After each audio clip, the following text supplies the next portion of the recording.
အားလုံးမင်္ဂလာပါခရစ်တော်ဤနာမ၌အားလုံးကိုနှုတ်ခွန်းဆက်တာပါတယ်ဘုရားခင်ရဲ့ကွယ်ကာမဆမှုရိပ်အောင်မှာအားလုံးနေကောင်းကျမ်းမာနေမယ်လို့ယုံကြည်မျှော်လင့်ပါတယ်မနေ့ခင်းတိုင်းမှာဘုရားခင်ကိုချစ်တဲ့နှလုံးသားနဲ့နှုတ်ကပတ်တော်ကိုအချိန်ပေးနားဆင်ခြင်းအတွက်အထူးပင်ကျေးဇူးတင်ရှိပါတယ်မိတ်ဆွေသင်တဲ့မိသားစုအိမ်တူအိမ်သားအရောက်စီတိုင်းကိုထာဝရဘုရားကောင်းချီးပေးဖို့ကွယ်ကာဆောင်မဖို့ဆုတောင်းမြတ်တာပို့တာပါတယ်ဖျားနာနေတဲ့သူတွေစေယုံစိတ်ခမ်းတွေမှာရောက်နေတဲ့သူတွေဘဝအတ္တထဲမှာခက်ခဲပြဿနာမျိုးမျိုးနဲ့ရင်ဆိုင်ကြုံတွေ့နေရတဲ့သူတွေကိုလည်းဘုရားခင်ကအလင်းအမြန်ကျမ်းမာရတဲ့အခွင့်ကိုပေးဖို့အခက်ခဲပြဿနာမျိုးမျိုးကနေလွတ်မြောက်ရတဲ့အခွင့်ကိုပေးဖို့ဆုတောင်းမြတ်တာပို့တာပါတယ်ရှာလုံအားလုံးပေါ်မှာထာဝရဘုရားထံမှလာတော်ငြိမ်သက်ခြင်းသက်ရောက်ပါစေဘုရားခင်ရဲ့ကျေးဇူးတော်သက်ကြောင်း2026ခုနှစ်ရဲ့ဧပြီလ21ရက်နေ့ကိုရောက်ရှိလို့လာပါပြီဒီနေ့ထိတိုင်အောင်လမ်းပြပို့ဆောင်တော်မူသောဘုရားခင်ရဲ့ကျေးဇူးတော်ပေါင်းကိုချီးမွမ်းပါတယ်ဒီနေ့မနေ့မှာကျွန်တော်တို့အတူတကွဆင်ခြင်ခွာယူရမယ့်ကျမ်းပိုက်ကတော့ဟေဘရဲဩဝါဒစာအခန်းကြီး10အပိုက်ငယ်35ကနေ36ထိဖြစ်ပါတယ်ထို့ကြောင့်ကြီးစွာသောအကျိုးနှင့်ရှင်သောသင်တို့ရဲရင်ခြင်းစိတ်ကိုမစွန့်ကြနှင့်ဘုရားခင်အလိုတော်ကိုဆောင်ပြီးမှဂတိတော်အတိုင်းအကျိုးကိုရမည်အကြောင်းသီးခံခြင်းစိတ်ရှိရမည်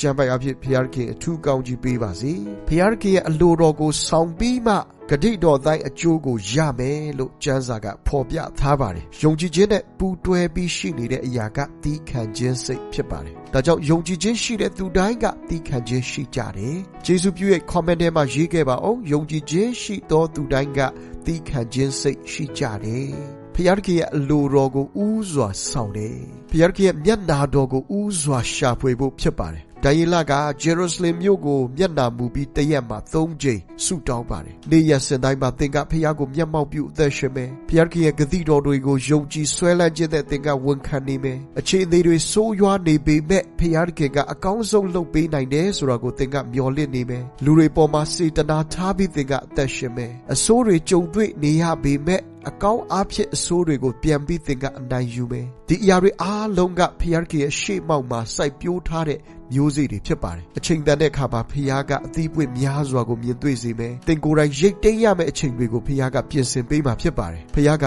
သင်ကိုဘယ်လိုနေရာမျိုးမှာဘယ်လိုပုံစံမျိုးနဲ့ဘယ်အချိန်မှာကောင်းကြီးပေးရမယ်ဘယ်အချိန်မှာချီးမြှောက်ရမယ်ဆိုတာကြိုတင်စီစဉ်ပေးတော်မူသောဖခင်ဖြစ်တယ်လောကမှာရှိနေတဲ့မိဘတွေကတောင်မိမိရဲ့ရင်သွေးသားသမီးတွေမွေးဖွားလာတော့မယ်ဆိုရင်ယောက်ျားလေးဖြစ်မလားမိန်းကလေးဖြစ်မလားတချို့သောသူတွေကကြိုပြီးသိတယ်မိန်းကလေးမွေးလာတော့မယ်ဆိုရင်မိန်းကလေးနဲ့ဆိုင်တဲ့အဝတ်အစားတွေကိုကြိုပြီးဝယ်ထားတယ်ဒီကလေးငယ်လေးလိုအပ်မဲ့အသုံးဆောင်ပစ္စည်းတွေအားလုံးကိုကြိုတင်ပြီးပြင်ဆင်ခဲ့တယ်ဘလို့ဝမ်းမြောက်ပျော်ရွှင်အောင်လုပ်ပေးရမလဲဆိုတာမိဘတိုင်းကကြိုတင်ပြီးပြင်ဆင်ကြတယ်မိဘတွေရဲ့ချစ်ချင်းမြတ်တာကိုမြင်တွေ့ရပါတယ်ဒီတိုင်းပဲဖြစ်တယ်ကောင်းကင်ဖခင်ကလောကရဲ့မိဘတွေပြင်ဆင်ထားတဲ့အရာတွေထက်ကျော်လွန်ပြီးသင်ရဲ့နေ့ရက်တွေကိုပြင်ဆင်ခဲ့တာဖြစ်ပါတယ်ဒါကြောင့်အရာအားလုံးကဖခင်ရဲ့အကြံစီတော်ရည်ရွယ်ချက်ထဲမှာဖြစ်တည်အသက်ရှင်နေတာဖြစ်တယ်တန်တရားစိတ်တွေကိုဖယ်ရှားလိုက်ပါအခြေအနေတွေဆိုးရွားနေပေမဲ့ကောင်းကင်နဲ့မြေကြီးကိုဖန်ဆင်းတော်မူသောထာဝရဘုရားသင်ဘက်မှာရှိတယ်အခြေအနေတွေအားလုံးကိုပြောင်းလဲပေးနိုင်တဲ့ဘုရားသခင်သင်ဘက်မှာရှိတယ်ဆိုတာကိုတတိယလိုက်ပါ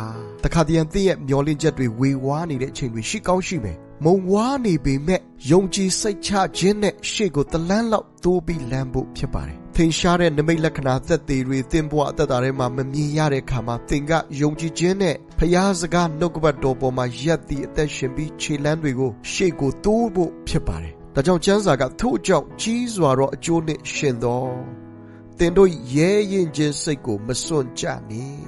ရဲရင်ခြင်းစိတ်ယုံကြည်ခြင်းနဲ့ပူးတွဲပြီးရှိနေတယ်ရှာဒရက်မေရှက်အဘေဒနီဂေါတို့ကိုနေဗုခဒ်နေဇာမင်းကြီးကမင်းတို့ကိုးကွယ်တဲ့ဖျားကဒီမီးပုံထဲကနေကယ်နိုင်တလားဒီလိုမေးတဲ့အခါမှာအရှင်မင်းကြီးလက်က၎င်းဒီမီးပုံထဲက၎င်းကျွန်တော်တို့ကိုးကွယ်တော်ထာဝရဘုရားဟာကယ်တင်နိုင်တယ်အကယ်၍ဖျားကမကယ်တင်ခဲ့ရင်တောင်မှအရှင်မင်းကြီးတည်လုပ်ထားတဲ့ရွှေရုပ်တုတော်ကိုကျွန်တော်တို့ဥမချဝတ်မပြုနိုင်ပါဘူးလို့ရဲရင်တဲ့စိတ်နဲ့ပြတ်သားစွာပြန်ပြီးဖြေခဲ့ပါတယ် ဖျားခင်နဲ့ပတ်သက်ပြီးပြတ်သားစွာသင်ရပ်တည်ဖို့လိုတယ်အဲဒီလိုသင်ကပြတ်သားစွာရပ်တည်ခဲ့တဲ့အရာအတွက်ဖျားကသင်ကိုတဖန်ပြန်ပြီးကျေးဇူးပြုမယ်လောကနဲ့အပေးအယူမလုပ်ပါနဲ့ယောရှုနဲ့ကာလက်ကဖျားခင်ဘက်မှာပြတ်သားစွာရပ်တည်ခဲ့ကြတယ်ဖျားခင်ရဲ့ဂတိတော်ပေါ်မှာတန်တရားကင်းစွာယုံကြည်ဝန်ခံခဲ့ကြတယ်တချို့တွေ12ယောက်စေလွတ်တဲ့ထဲက10ယောက်ကအများစုဖြစ်တယ်10ယောက်လုံးကသူတို့ရဲ့ယုံကြည်ခြင်းကိုစွန့်ပစ်လိုက်ပြီးရဲ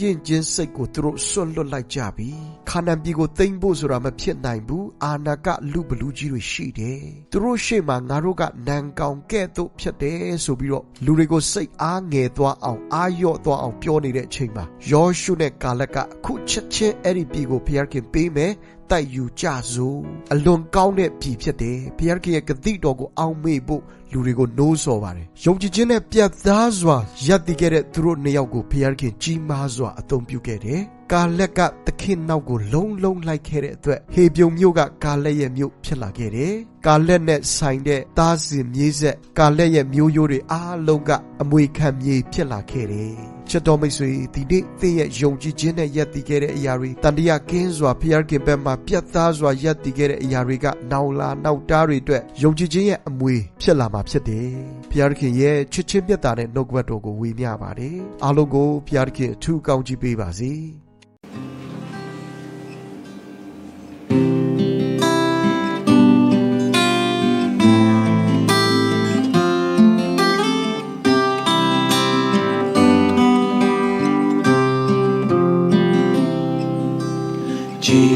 ကွယ်စရာများကြုံတွေ့နေလေကိုယ်တော်ရှိ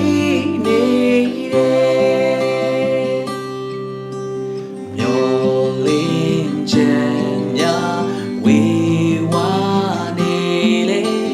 ကိုယ်တော်ပြည့်စုံစေမယ်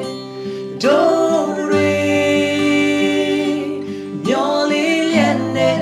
ရှင်မဲ့ဒီနေ့မှာအောင်မြင်ခြင်းလာမှာပဲသခင်ပြရာတဲ့ခွန်အားများလဲတောင်းခံစေအသက်ရှင်မဲ့နေရတွေ့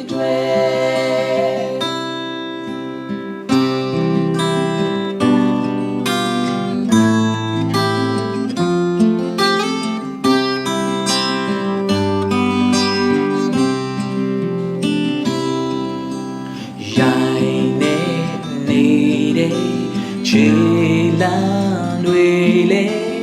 ကိုယ်တော်ပဲပြင်းနေ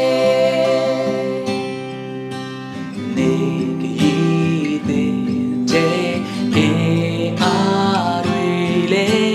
ကိုယ်တော်ပဲမူပြီး Don't wait မျောလေးလက်နဲ့သက်ရှင်မဲ့ဒီနေ့မှာအောင်မြင်ခြင်းလာမှာပဲသခင်ပြရာ